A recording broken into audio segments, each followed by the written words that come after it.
Formula One is in serious talks with the country of Rwanda to host an F1 race. This could end up being a permanent Formula One track. This track could also be used for various different purposes, as we believe this is a more long-term objective and long-term ambition by the country of Rwanda. Formula One Chief Executive Stefano Domenicali has revealed that Rwanda is in serious talk. Current discussions are on options to host a future Formula One Grand Prix. Now, it's been quite some time since Formula One has competed in any Grand Prix on the African continent. In fact, I believe it was in the 90s, and this was done in South Africa. Since then, it hasn't been done on the continent of Africa. And if Formula One intends to remain at the pinnacle of motorsport, considering that they have the most famous world championship, if this championship doesn't include every continent in the world, it is usually in dispute. Not to mention, Formula One as an organization looks to expand their business and their partnership. For many years now, Formula One's main objective was to get a proper foothold, a proper market, a proper stronghold of the American market, and this has been proven to be very difficult for the Formula One company. However, in more recent years, with the inclusion of social media, Formula One has become one of the most talked about sport online. But it goes beyond that. With the help of social media, the American market has actually taken a liking to the Formula One sport, along with the famous series that is on Netflix, known as Drive to Survive. This series has made Formula One significantly more popular and exciting for the American fan base, for the American automotive fan base, and globally also. Not just in America, outside of America, the Drive to Survive series has inspired people to get more into Formula One world, because the Drive to Survive series provides you with a more compact, dramatic, cinema-like feeling to your viewership. For many people, this has proven to be a great way for them to engage in what is considered a Formula One sport. For the original fans, they do not all consider this to be the best way to engage in the Formula One sport. As for the original fans, their best way to communicate and to engage in the sport is to watch it live. For a lot of the new fans, especially fans coming from the series on Netflix, their way of engaging with the Formula One community is more through social media. It is more through the series, it's more through TikTok, it's more through just more instantaneous results. Now, Formula One has been a very popular sport around the world, and for a lot of its history, Formula One has always been an expensive sport to either attend, engage with, participate in. Everything about this sport is glamorized, everything about this sport is expensive. Now, for a lot of Formula One fans out there, they're questioning, why would Formula One go to Rwanda? Well, this video is here to explain to you very simply why Rwanda is a serious candidate. But it goes beyond that. The business talks that are being held between Formula One and Rwanda are actually very serious. If you know anything about the country of Rwanda, is that they are very serious people. I'm 100% confident that we will be getting a Formula One race in Rwanda. It's not a matter of if, it's a matter of when will we get this Formula One race in Rwanda. And if my predictions are correct, I do believe Rwanda is not simply just interested in Formula One. They want to host many different automotive sports, including rally, MotoGP. The list goes on, probably even endurance racing as well.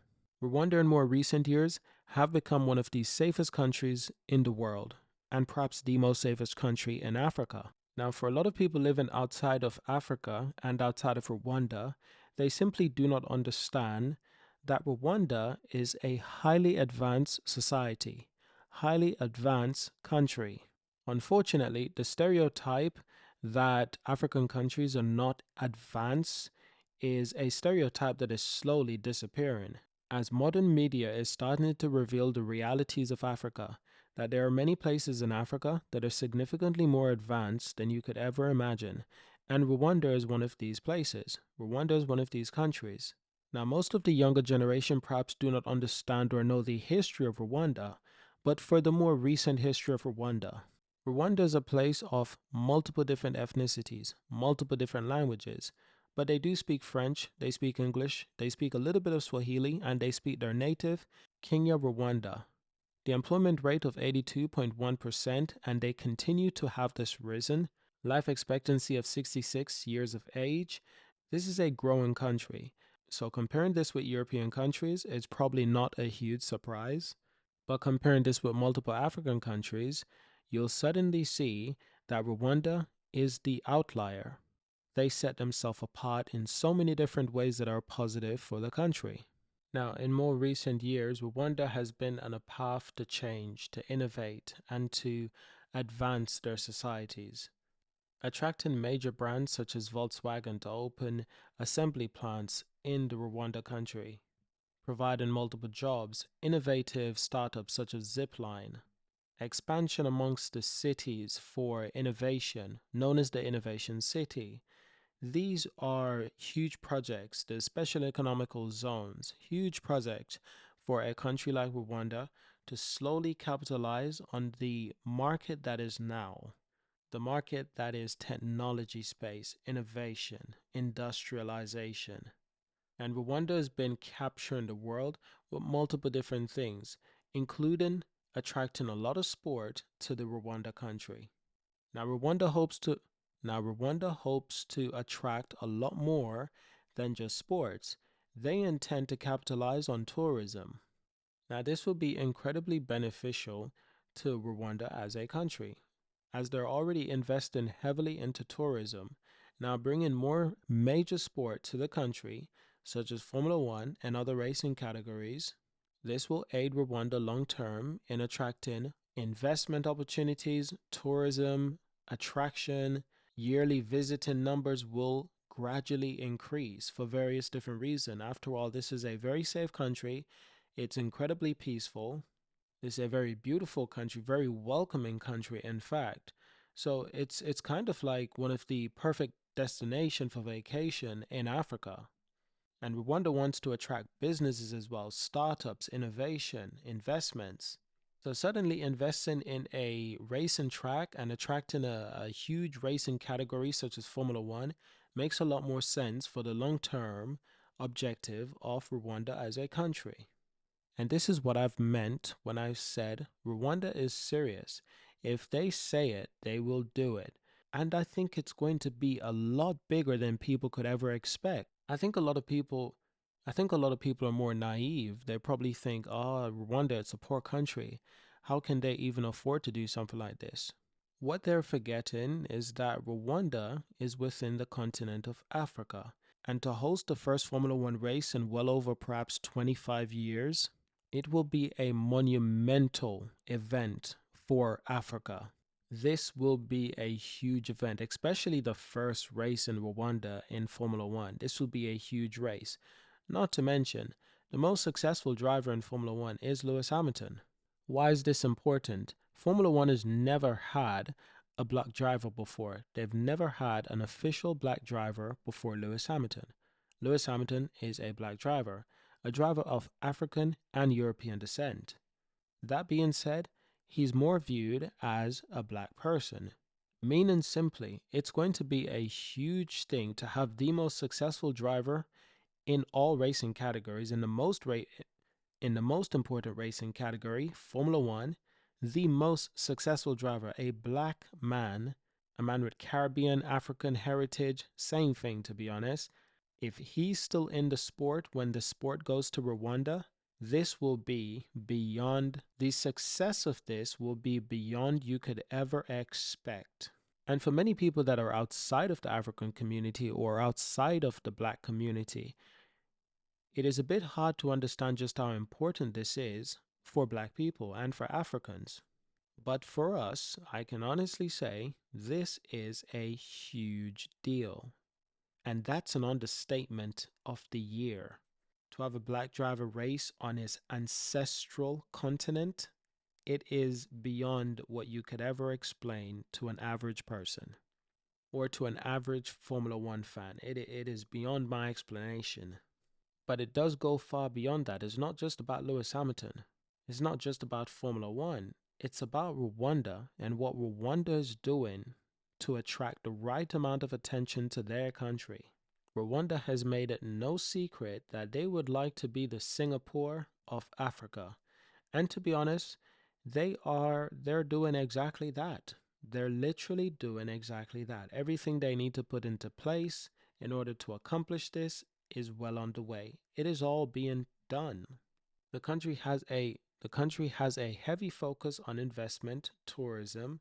The country has a heavy focus on innovation within the country, business development, startups. In fact, Rwanda is perhaps the easiest country in Africa to start and operate a business, and they want to make it so. They want to make it appealing that people can come to this country and they can work and they can start a business. They want this to be the place in Africa that you go if you want to start a business. So if anyone's thinking about, oh, should I move to Africa? Should I go to Africa and start a business? What type of business? Rwanda wants you to think about them first before you think about going to South Africa, Egypt, Algeria, Tunisia, Morocco, Nigeria. Even before you think about going to Tanzania, Ghana, Kenya, Rwanda wants you to think about them first. They want to be the business hub of Africa. And to be honest, they're the ones that are making the most progress to make sure that this happens. So, all of these numbers that I now show on screen, you have to understand this is a huge accomplishment for a state like Rwanda. Looking back at 10 years ago, 15 years ago, perhaps even 20 years ago, this was completely different. Literacy rate was significantly lower, employment rate was significantly lower, GDP per capita was significantly lower, life expectancy was significantly lower. But Rwanda is heading into the right direction as a country. And if you're worried about whether or not Formula One will be successful in Rwanda, I can promise you, you don't have to worry about that. Let that not be your concern. That's a concern of Rwanda and Formula One. It will be very successful because it's not just people from the US that will be buying tickets to visit Rwanda for this event. It's not just people from Europe or Asia that will be traveling to visit Rwanda to watch Formula One. No, no, no, no, no. You're forgetting the most important part. It is Africans that will be traveling back to Africa, to Rwanda, in attendance to this Formula One race. It is Africans on the African continent that will be traveling from South Africa to Rwanda, Kenya to Rwanda, Tanzania to Rwanda, Botswana, Namibia. Don't forget Angola, Algeria. Don't forget Ghana, Kenya, Senegal. The list goes on. There's well over 50 countries in Africa. You're going to get individuals from every country traveling to Rwanda for this race event. And make no mistake, when you think about Africa as a poor place, Africa is not a poor place. But that's a conversation for another time, because that all depends on what you view as poor. When you look beneath everything that people consider as poor, you actually find there to be a lot of wealthy individuals living in Africa. Please take a look at Nigeria, Ghana, South Africa, Tanzania, Kenya. Take a look at Ivory Coast. Take a look at Mauritius. Take a look at Seychelles. Oh my goodness. Take a look at Botswana, Namibia, Angola. Take a look at all of those countries. They're incredibly rich people that are waiting for an event like this on the continent of Africa. You rarely find these individuals traveling to Europe or America to participate in these events. No, no, no. They want the glamour. They want the luxury lifestyle. They want it in Africa too. So it's not just Rwanda who's interested in this. There's also been talks that Nigeria, South Africa, Morocco was also interested in this. The South African conversation has been going on for a very long time that South Africa was definitely interested in hosting a Formula One race. But I think those negotiations, those conversations did not go so well because, simply put, I don't think South Africa was serious enough about this Formula One race. And why would they be? South Africa is already well known for being a highly attractive tourism destination. So, in a way, South Africa doesn't really need Formula One. South Africa can do just fine on their own, attracting talent, attracting businesses and investments. South Africa is not lacking in any of those areas. However, a small country like Rwanda, who's rebuilding themselves After many years of hardship and war, Rwanda is ready to capitalize on the business opportunities that awaits ahead. Countries like Nigeria that is exploding in opportunities in the tech sector and the startup sector. Now, if Rwanda is indeed the first African country to bring a Formula One race back to the continent of Africa, I can guarantee you it will not be the last. This event will be incredibly successful. And because of how successful it will be, I can almost guarantee you we will also get that South African race.